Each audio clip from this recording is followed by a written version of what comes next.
Within the past 48 hours, U.S. Democratic presidential hopeful Hillary Clinton took to the stage in Las Vegas for a rally on the very same day of the largest hacking convention in the world, DEF-CON 24, in the same city. Amidst cries of being hacked by the Russian government, the Clinton campaign has been hit by FBI investigations, the resignation of DNC chairperson Debbie Wasserman Schultz, and calls for the imprisonment of Hillary Clinton herself.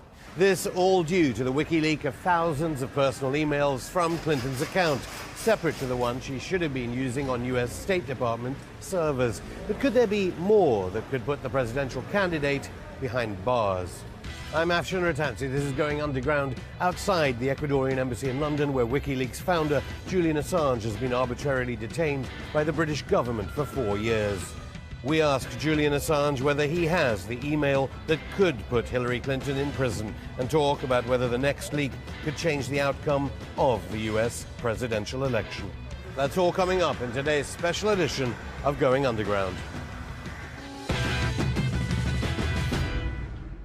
Julian Assange, thanks for agreeing for this interview. Aren't you worried that you're on this channel RT after being accused by Hillary Clinton, basically, of working for the Russian government? We know Russian intelligence agencies hacked into the DNC. WikiLeaks is now publishing all the hacked emails.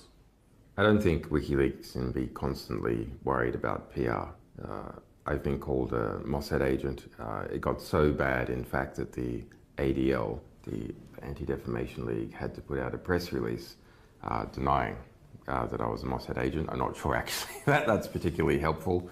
A cat torturer, a CIA agent, etc. So it's expected with our publications. Russia has been brought up by Hillary Clinton, most recently, just a few days ago on Fox. So I think it is necessary to address what WikiLeaks feels is its perception of its own publication to the RT audience.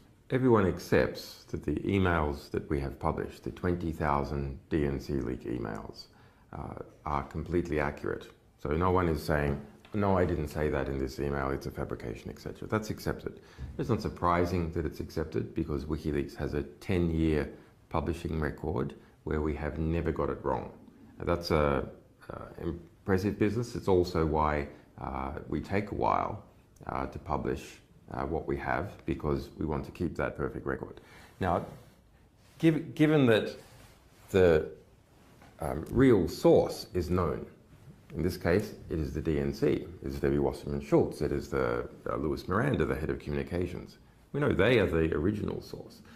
So there's quite a difficulty in the Clinton campaign to try and outmaneuver the publication. So the content itself is unquestionable, so instead you have to bring in some other actor. So the actor that they've tried to bring in is the Russian intelligence services. Hillary Clinton just said, we know Russian intelligence agencies hacked into the DNC. We know they arranged for emails to be released. Yeah, so actually she has a slight variant on the we know.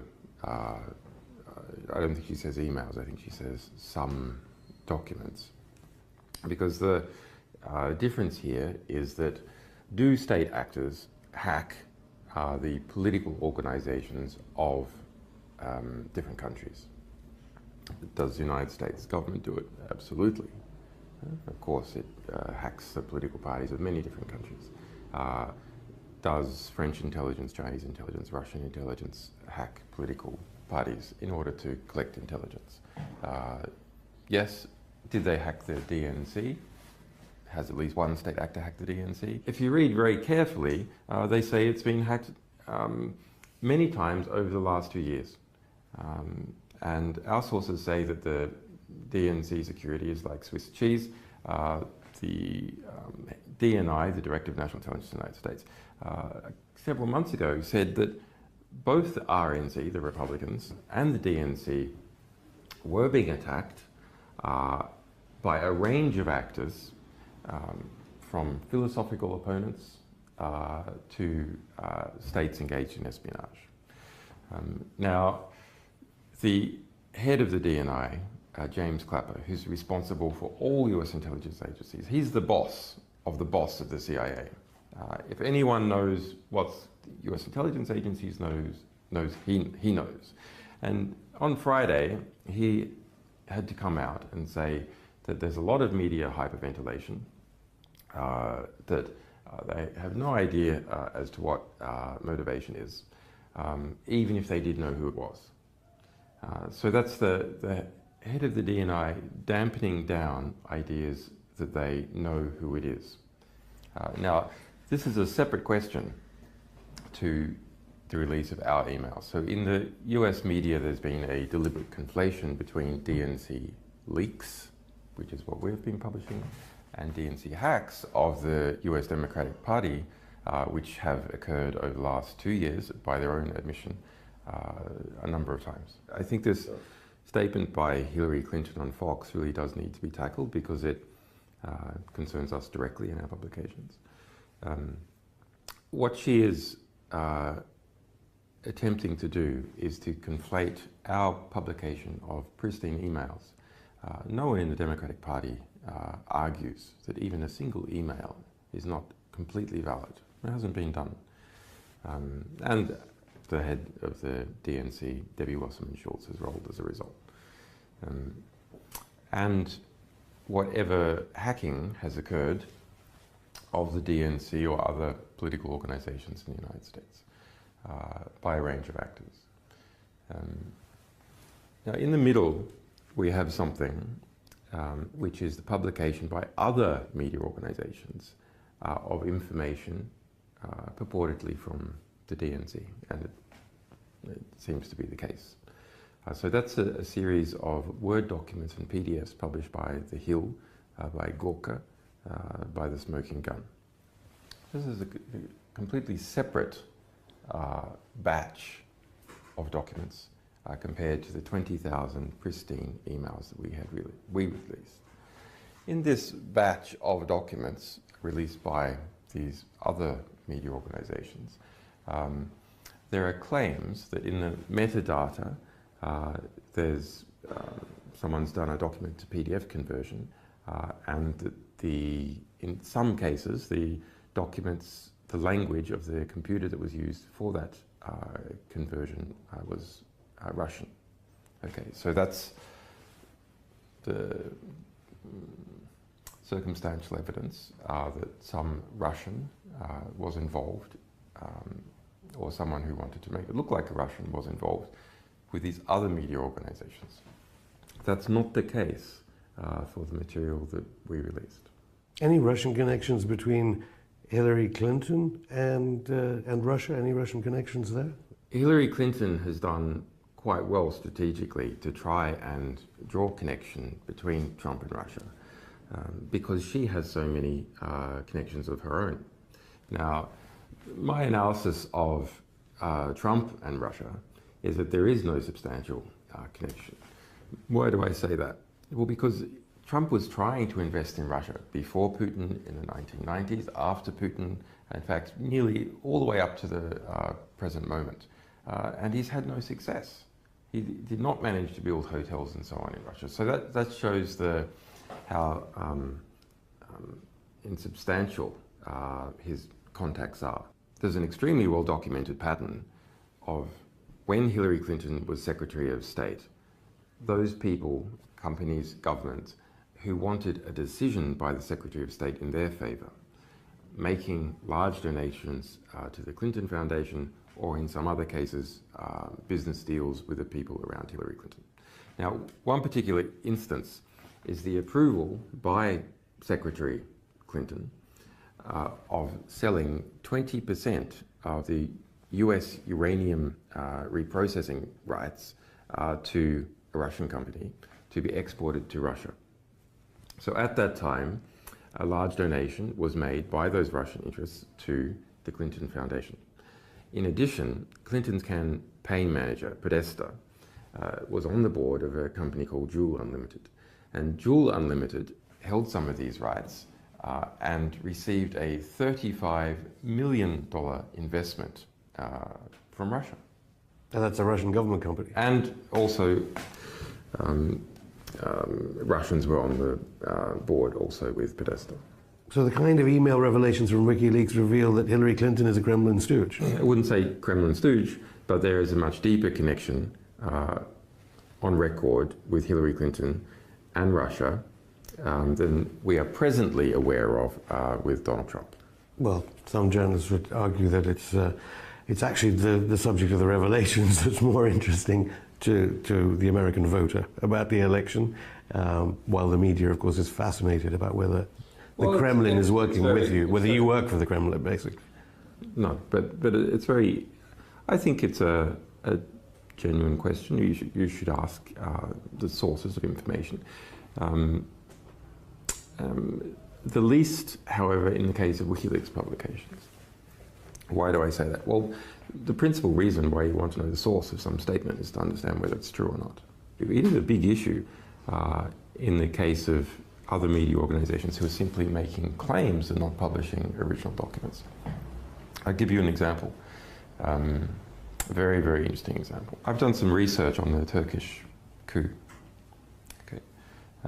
Now, it's not spoken about in the West, but within Turkey, the Turkish newspapers are publishing elements of a theory that the United States was directly involved in the coup. The US intelligence backed Fethullah Gulen, who's based in Pennsylvania, as the head of the Gulen cult that has been implicated in the coup. In fact, according to the Turkish government, is the leading actor in the coup. He's wanted by President Erdogan. Yes, and they've put out an extradition request and so on. But one of the key independent points of evidence, not coming from an interrogation in Turkey where people might have been placed under duress, is that in the middle of the coup, NBC published that Erdogan was on his way to Germany to seek asylum. And they say this was told to them by a US military source. So what the hell is going on there? Because that went all the way around the world and was used to further the chance of the success of the coup within Turkey. Because if the president has fled, then he's lost control. NBC, a close supporter, so Trump supporters would say, of Hillary Clinton. So would a Hillary Clinton presidency endanger the NATO alliance and the ability to store American nuclear weapons at Incirlik Air Base and use it as a base to bomb Iraq and Syria under Hillary Clinton? Well, I think either government is potentially a problem because of, I mean, that coup was in Turkey very serious business. Hundreds of people have died. About 100,000 people have been fired or arrested in the post-coup purge, opportunistically in some cases of political enemies of Erdogan, in other cases trying to purge the society of the Gulen movement. Because the Clinton Foundation's major donors include members of the Gulen movement that Erdogan says were responsible for the attempted coup d'etat. Right, so I mean, Erdogan's going to look at that and treat Clinton suspiciously. But I mean, you know, regardless of who becomes president of the United States, you have an extremely large bureaucracy, intelligence bureaucracy, that has its own mind in things. So he's going to look, unless Trump is elected and engages in a significant purge of the CIA, for example, I think Erdogan will continue to view it very suspiciously, especially as long as we've got Fethullah Gulen being protected in Pennsylvania. Julian Assange, thanks. We'll have more from Julian just after this break.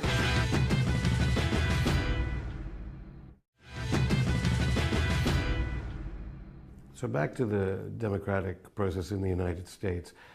Basically, the first batch you released showed, and obviously we did have, at least you've got to admire Wasserman Schultz for resigning very quickly after your emails were released, after the WikiLeaks publication. There was a dirty tricks campaign against Bernie Sanders, so Democratic primary voters didn't really understand what was going on during that process? So go back. Hillary loses the election, loses the primary process against Obama. At that point, Tim Kaine was the head of the DNC, the Democratic National Committee.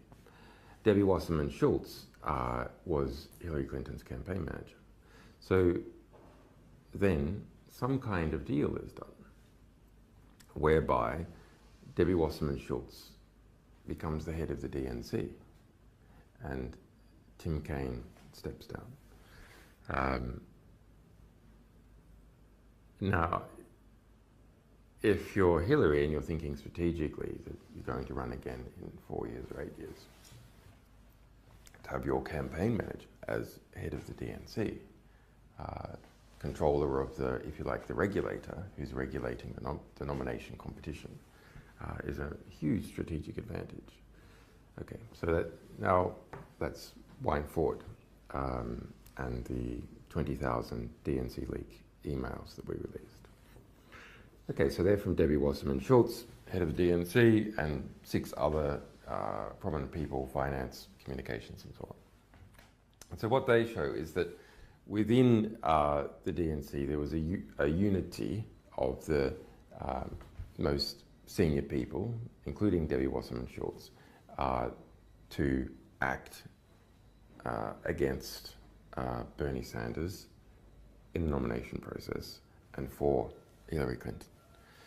Now, in what particular actions were performed? Well, there's a lot of discussions. There's discussions about we can use a captive reporter and push out the fact that Bernie Sanders might be an atheist and not a Jew, and this is going to cost him in the South. And where MSNBC, on its most influential morning program, Morning Joe, was defending Bernie Sanders, then Debbie Wasserman Schultz called up the president of MSNBC. Amazingly, this is not reported in the US media. It is reported in the US media that they called up Chuck Todd, who's the host of Meet the Press. Okay. Something much more serious is not reported, that Debbie Wasserman Schultz herself personally called up the president of MSNBC to apply pressure in relation to positive coverage about Bernie Sanders on Morning Joe, their big morning TV program. Okay. Then to my mind, what is the most serious from an evidentiary point of view? It is the communications director, Louis Miranda, making an instruction to his staff to pump out a black propaganda story against Bernie Sanders, saying that his supporters were violent, and to put this out in a, quote, unattributable, unquote, manner. Why do I say that is the most serious? Because it is an instruction given through the chain of command to staff. It's not a discussion. It's not any one person calling up another person. And it is to depict Bernie Sanders supporters as violent. So that is not just a critique. That is not just to give Sanders a break here or make things a little bit harder for him there. It is to demonize a Democrat in the eyes of the public. So the Democratic Party demonizing a Democrat in the eyes of the public through covert means. Well, there is no way, presumably, Hillary Clinton can win if there is a link between Hillary Clinton and ISIS-Daesh. Now, I know your WikiLeaks is reviewing all these different emails. You have so many of them, and you need to look at them and who they can damage, who they can't, all sorts of things WikiLeaks does before releasing them. President Obama is now bombing ISIS-Daesh positions in Libya, so it's reported. Did Hillary Clinton use Libya as a conduit to sell arms to ISIS-Daesh in Syria? The US government, at the time that Hillary Clinton was in charge of foreign policy, did use Libya as a conduit to get arms to jihadists in Syria. That's well established, not just by a range of our materials, but by the investigative work of Cy Hirsch and a variety of other investigative reporters in the United States, some of those even published in the New York Times. And any of the emails, I mean, you have mentioned that Libya comes up in so many of the emails that you've been releasing. As regards Hillary Clinton as Secretary of State. In the batch of 32,000 emails we released a few months back, There are 1,700 in relation to Libya. So including, I suppose that the most useful one is, which is colloquially referred to as Hillary Clinton's Libya brag sheet. So she was documenting all the ways in which she led the invasion of Libya in a political and, to a degree, an organizational sense. So pushing it within the US government, bringing in the European partners, etc., etc. Okay. Even going there herself personally. Anything to add to reports that, according to the French papers, the big French industrial conglomerate Lafarge, which has been donating money to the Clinton Foundation, and has got the reports in the French press were it was it was relating funds with ISIS-Daesh. Any information, any emails that connect up Hillary Clinton to ISIS-Daesh through Lafarge? Well, most of this work was done by Le Monde, so that's the New York Times equivalent of France.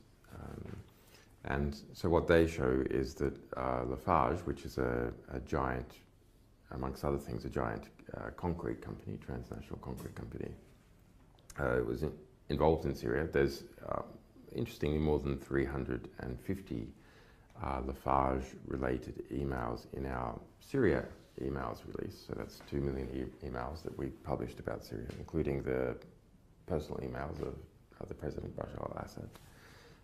And so the investigation by Le Monde reveals that they paid ISIS-Daesh money, taxes, if you will, for their operations in certain areas. Yeah, they engage in a variety of business deals. To Clinton Foundation. We're waiting. And Hillary Clinton's involvement is that money from Lafarge in 2015 and 2016 went to Hillary Clinton Foundation. So that's recent. Now, you ask, why let's go to Hillary Clinton Foundation? Actually, there's a long-term relationship between Lafarge and Hillary Clinton. She was a member of the board, for example. You expect that, I know you can't comment directly about the pending email releases from WikiLeaks, but you expect more about the Clinton Foundation? Yes. I have to also get to Yemen, because Saudi Arabia does crop up in some of the emails you've already released. 20 million people now facing humanitarian disaster. Clinton Foundation mentions to... there was no mention of the Clinton Foundation at the DNC conference, noticeably, at all, about the good works it does. Do you think part of it is that connection to Saudi Arabia, let alone the 28 pages of connection of 9/11 to Saudi Arabia? What is the connection between Hillary Clinton and Saudi Arabia that certainly got Israel angry? Well, it's extensive. I mean, the relationships between Hillary Clinton and Saudi Arabia, between the Clinton Foundation and Saudi Arabia. Saudi Arabia is probably the largest single donor to the Clinton Foundation.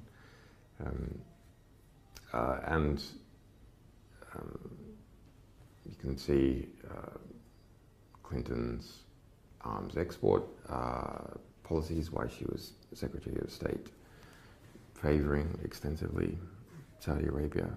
Yeah, William Binney, the whistleblower who's been on our show, says that the NSA can easily get access to all these emails. So if there is illegality in the pending emails of your release, or malfeasance in the ones you've already released, President Obama could presumably act on it and get Hillary Clinton charged, regardless of whether you're about to release an email, which would mean that James Comey or the FBI would have no alternative but to arrest Hillary Clinton. Well, our view, which we have already stated, is that if the evidence that the FBI has is enough for a grand jury to indict already. That's not hard. It's actually saying that a grand jury will indict a ham sandwich if you're instructed to do so. Exactly. But which I'm having, because I have a grand jury myself, a federal grand jury in Washington D.C. I'm well aware of what they're like. But The prosecutor has to ask the grand jury to indict. The prosecutor doesn't ask, the grand jury won't indict. So that's the basic problem. Do you believe she can win, given the emails you've so far not released? Can she win the election? That's an interesting question. I wouldn't be willing to say so far. And just one last question, away from the US presidential elections. It's 5 years since Mark Duggan was shot to death by British police. Of course, Black Lives Matter in the United States has come to the fore partly because of evidence gained via technology, mobile phone footage. What message would you have for Black Lives Matter, both in the United States and here in Britain? Well, it's transparency. I mean, the transparency in relation to DNC League, which took the head of Debbie Wasserman Schultz, head of the Democratic Party, that came from us presenting to the public pristine, original documentation of what people were doing. And the Black Lives Matter movement has come up, yes, by hard work for activists, but the core of what is driving it is footage that is undeniable, that everyone, it's not a matter of do you believe the police, do you believe the friends of the person who was shot, the witnesses. No, there's undeniable footage of exactly what has occurred, and that is not only stimulating parts of the black community. I think the black community has understood this for all too long, actually. But it's stimulating enormous acceptance and sympathy outside the black community because their argument is proven. Julian Assange, thank you. You're welcome. That could put Hillary Clinton in prison, and talk about whether the next leak could change the outcome of the US presidential election. That's all coming up in today's special edition of Going Underground. Julian Assange, thanks for agreeing for this interview. Aren't you worried that you're on this channel RT after being accused by Hillary Clinton, basically, of working for the Russian government? We know Russian intelligence agencies hacked into the DNC. WikiLeaks is now publishing all the hacked emails. I don't think WikiLeaks can be constantly worried about PR. I've been called a Mossad agent. It got so bad, in fact, that the ADL, the Anti-Defamation League, had to put out a press release denying that I was a Mossad agent. I'm not sure, actually, that's particularly helpful.